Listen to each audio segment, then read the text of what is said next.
Welcome to Life Group Leader Training. Today we're talking about the typical life group night when we meet in homes. Now here's the thing, you need to know this right out of the gate. Each small group night is going to look different. What we want to do is kind of give you some representative elements that we really want to see happen each week.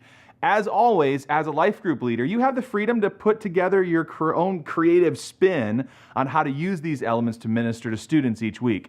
But typically, it should look like this.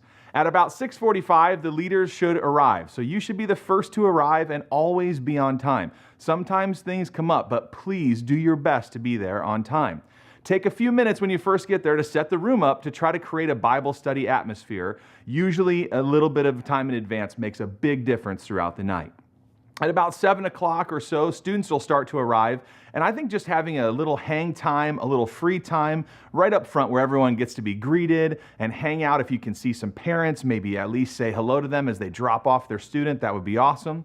Really just create an atmosphere of community, kind of that living room feel where a small group is going to work best. Maybe at this point you want to start with a delicious snack together, have a snack rotation where different students bring different snacks. That's my favorite part of the night. Or throw around the football, play ping pong, just have some fun. Maybe play a little bit of a game together right up front. One of the heartbeats of life groups is when you have life discussions. You just have great conversations where you catch up on the last week. You do highs and lows. That's from like 7:20 to 7:45. Usually that relationship time really brings out some of the hurts and needs. It just brings up great opportunities for discussion for you to coach and mentor your students as well. Around 7:45 to maybe 8:40 or so is really your small group time where you're talking about the Bible lesson for the week. You're using the curriculum and you're issuing a challenge to help your students grow. And then near the end of the night, you definitely want to spend some time praying together, ask for prayer requests and kind of work maybe in a circle and spend some time praying for each other. And don't let this just be the tacked on at the end, forgotten moment, but maybe take some minutes to focus on some specific needs or focus on one person, and everyone would maybe lay hands on that one person and pray for them and their situation.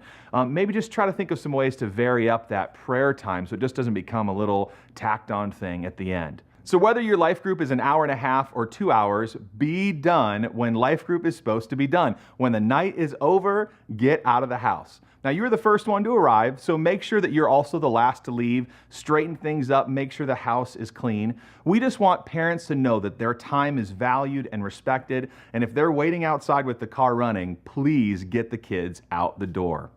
Now, a few values that we have in our Saddleback Student Ministries life groups, we want them to be real and that you would be real. Now, this isn't your life group, but we want you to be honest and transparent about some of the struggles that they can relate to so that they know that you're authentic as well. We also want our small groups to be relational, that the whole reason we do life groups is to build relationships with a Christian mentor, with great curriculum, and with each other.